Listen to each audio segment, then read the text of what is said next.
Welcome back. You are listening to the home of forbidden romances. Prepare yourself, because tonight's story will leave you breathless. The champagne glass shattered against the marble wall, the sound eerily mimicking the snap of Lysander's neck in his previous life. He didn't flinch. 3 seconds ago, Lysander had been lying on a cold hospital gurney, his body wasted away from pheromone suppression drugs, listening to the heart monitor flatline, while his adopted brother, Julian, laughed softly in the corner. Now he was standing in the center of the Vane family's opulent dining hall, 19 years old again, staring at the exact moment his life had originally spiraled into hell. His father, Lord Vane, stood at the head of the table, face purple with rage, his hand raised to strike. But this time, Lysander didn't cower. He didn't cry. He simply tilted his head, a ghost of a smile playing on lips that had tasted death, and caught his father's wrist in midair with a grip of steel that shocked the entire room into silence. "You seem upset, father," Lysander whispered, his voice smooth as velvet but cold as the grave. "Did I interrupt the sale?" The room was heavy with the scent of roasted game and expensive wine, but beneath it lay the rot of betrayal. Sitting across the table was Duke Gantry, a man 3 times Lysander's age, sweating grease and lust. This was the night the Vane family sold their defective son to a lecherous old beta to pay off gambling debts, saving their precious, true, Omega son, Julian, for a royal match. In his first life, Lysander had begged. He had grabbed his mother's skirts, pleading for mercy, only to be kicked away. He had spent 10 years in Gantry's dungeon, his true nature suppressed until he died a broken shell. "You insolent brat." Lord Vane sputtered, trying to yank his hand back, but Lysander held fast. "Apologize to Duke Gantry immediately. You should be grateful he's willing to take a defective beta like you off our hands." Lysander released the wrist with a shove that sent the patriarch stumbling back into his chair. He turned his gaze to his mother, Lady Vane, who was clutching her pearls, and then to Julian. Julian, with his golden curls and doe-like eyes, sat there feigning shock, though a flicker of annoyance marred his perfect mask. "Defective," Lysander mused, picking up a linen napkin to wipe his fingers as if he had touched something filthy. "Is that what Dr. Corvus told you? That my glands were malformed? That I produced no scent?" "Don't speak of things you don't understand," Julian interjected, his voice trembling with practiced innocence. "Brother, please. Don't make this harder for mother and father. Duke Gantry is a wealthy man. You'll be well cared for." Lysander laughed. It was a dark, jagged sound. Cared for.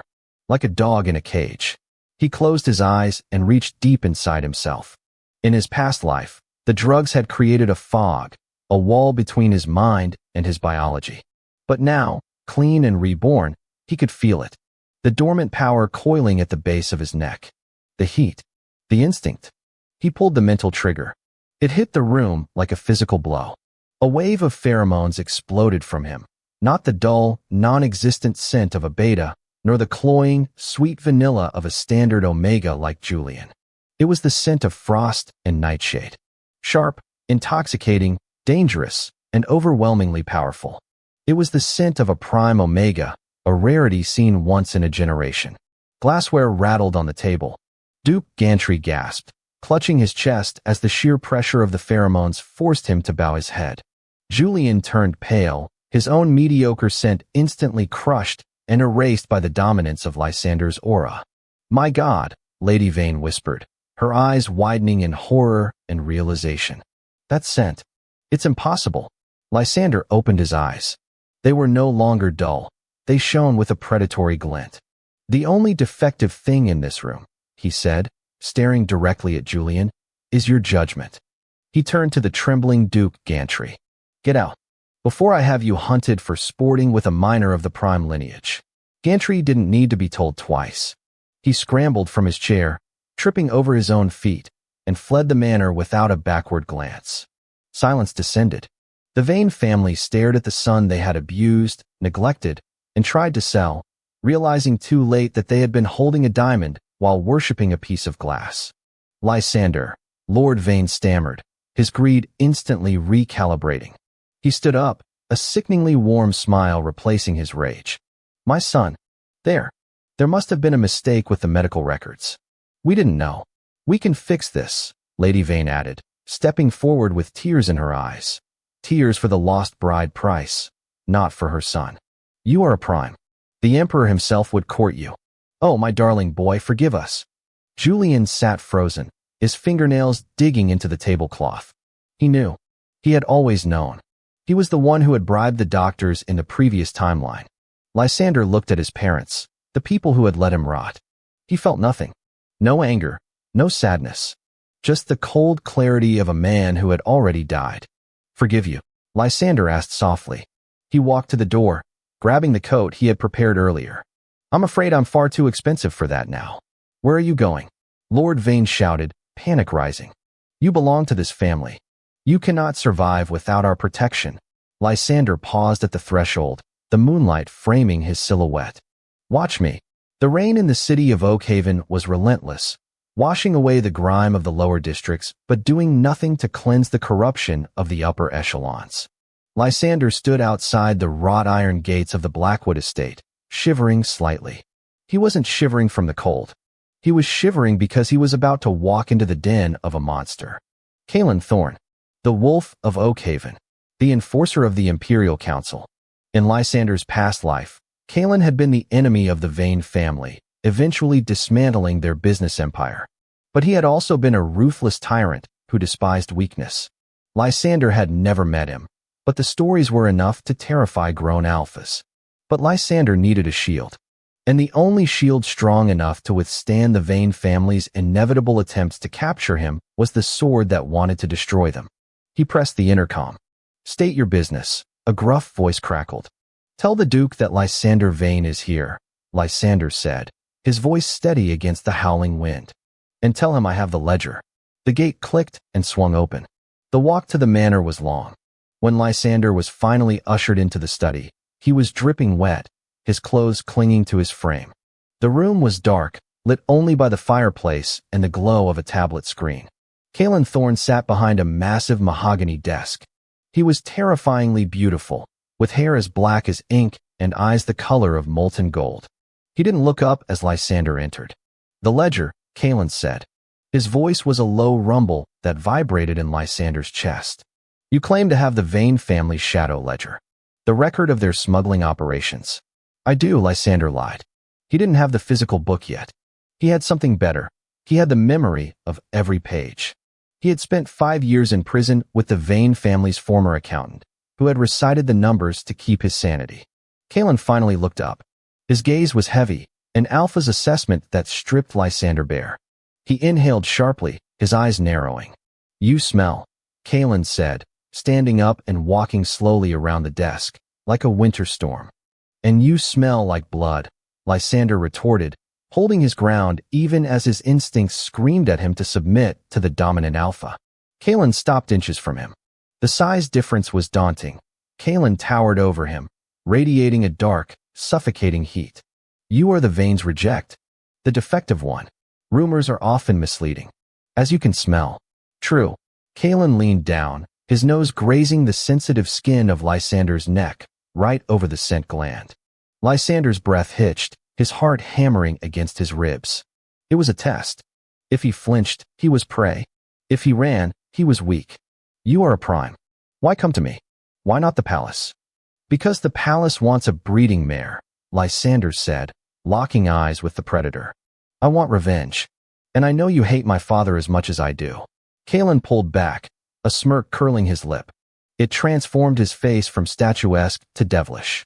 A prime omega who wants blood. How? Novel.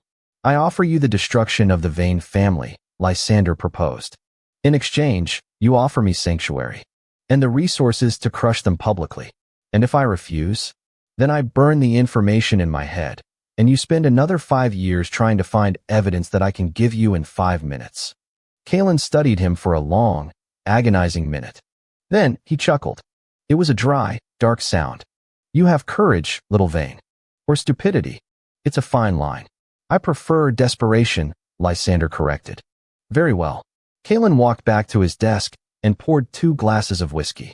He slid one across the polished wood. You have your sanctuary. But know this, I do not keep pets.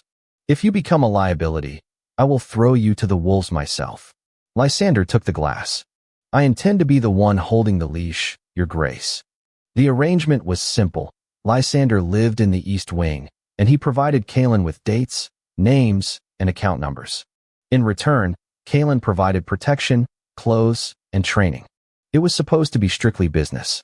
But the chemistry between them was a volatile chemical reaction neither had anticipated. For weeks, the Vane family tried to reach Lysander. They sent letters, lawyers, and eventually, threats. Kalen intercepted them all, burning the letters in front of Lysander with a satisfied smirk.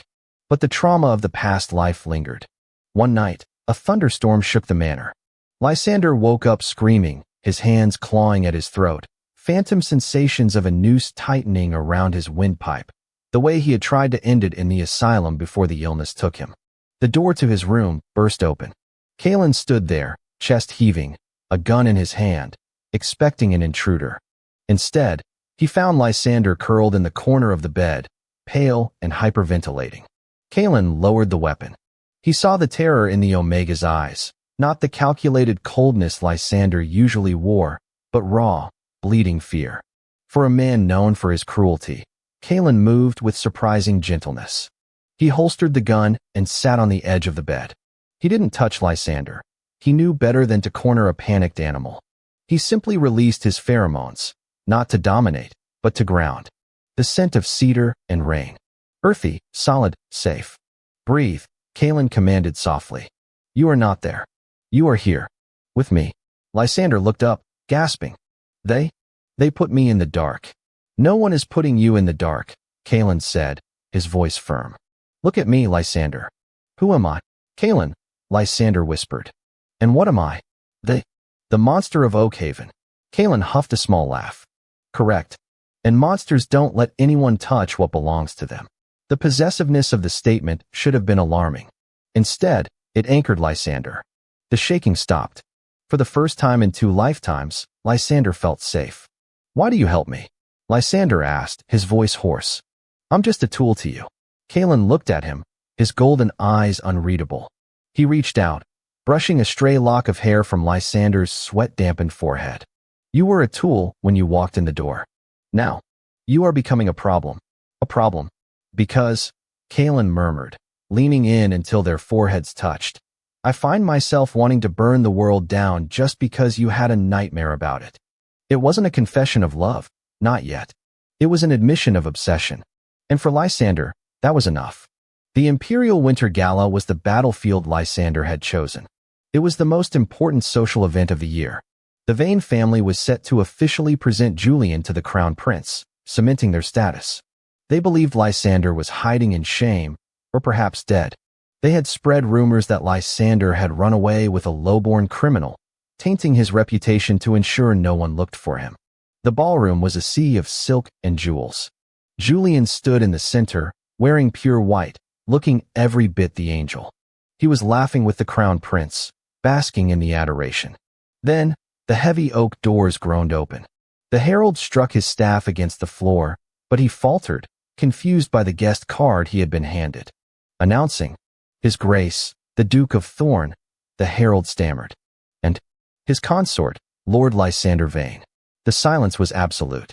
Kalen walked in first, wearing a black military-style suit with silver embroidery, his presence commanding the room. But all eyes were on the man on his arm. Lysander was breathtaking. He wore a suit of deep midnight blue velvet, cut to accentuate the slender but strong lines of his waist. A silver choker adorned his neck, emphasizing the unmarked, pristine scent gland. He didn't look like a victim. He looked like a king returning from exile. He released his pheromones. Just a fraction.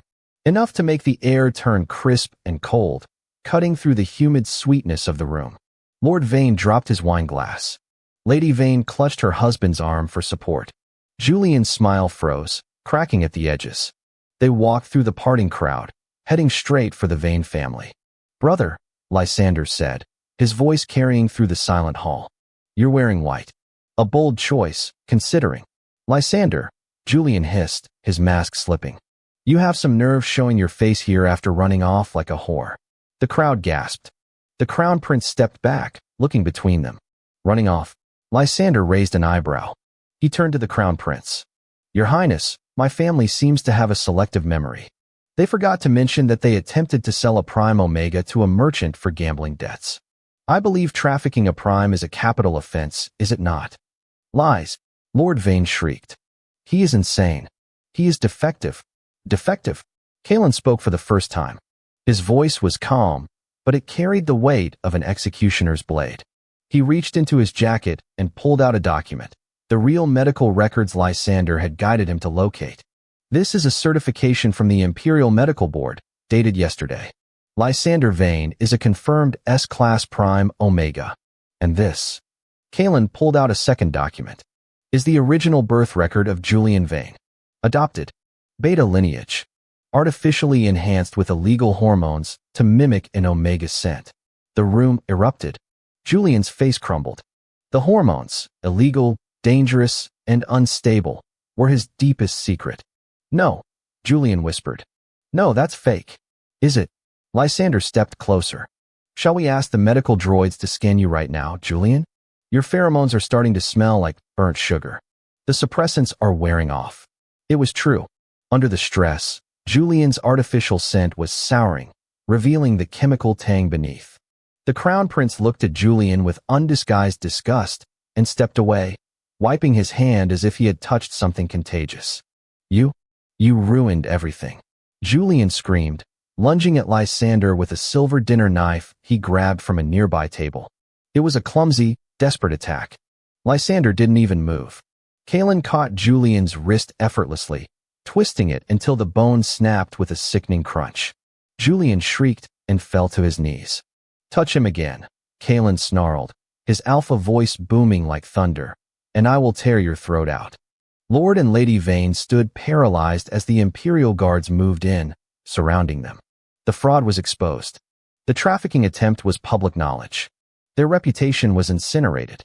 Lady Vane threw herself at Lysander's feet, clutching his velvet pant leg. Lysander, son, please, tell them.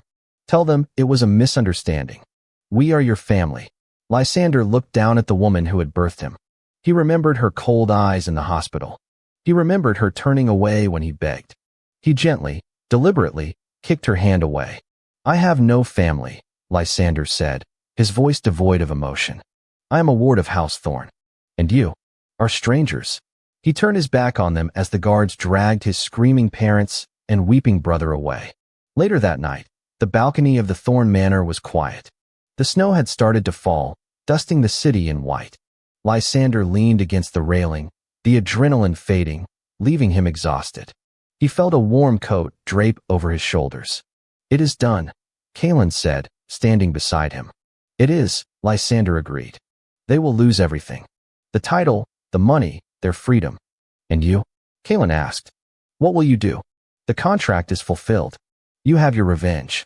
You are free to go. Lysander turned to face him. The wind ruffled Kalen's dark hair. For the first time, Lysander saw vulnerability in the Duke's eyes. Kalen was expecting him to leave. He was bracing for it. Lysander reached out, his fingers tracing the sharp line of Kalen's jaw. You said you don't keep pets, Kalen. I don't. Good, Lysander whispered, stepping into Kalen's space, wrapping his arms around the alpha's neck. Because I don't intend to be kept. I intend to stay. Kalen's arms wrapped around Lysander's waist instantly, pulling him flush against his body. Be careful, Lysander. If you stay, I will never let you go. Not in this life, not in the next. I was counting on it, Lysander replied. He pulled Kalen down, capturing his lips in a kiss that tasted of snow, whiskey, and a promise kept. The wolf had protected the outcast, but in the end, it was the outcast who had tamed the wolf. And that is how the viper tamed the wolf. If you enjoyed seeing Lysander take absolute control, destroy that like button. And tell me in the comments, would you forgive a family that sold you, even if they begged on their knees? I'll be reading your answers. Subscribe for the next chapter. Until then, prompt image. Prompt, masterpiece, best quality, high-res, 1.2. Korean manhwa style, semi-realistic, digital art. 2 men, BL, Yaoi, Man 1. Kalen Thorn, tall muscular alpha, black hair, golden eyes, wearing black military uniform with silver embroidery, protective pose, fierce expression. Man 2. Lysander Vane, slender beautiful omega, silver white hair, icy blue eyes. Wearing deep blue velvet suit with silver choker, arrogant and cold expression, holding a wine glass. Background is a grand ballroom. With crystal chandeliers, blurred crowd of shocked aristocrats. Julian Vane kneeling on floor, crying in background. Dramatic lighting. Falling snow outside tall windows. Cinematic composition. Sharp focus. Intricate details.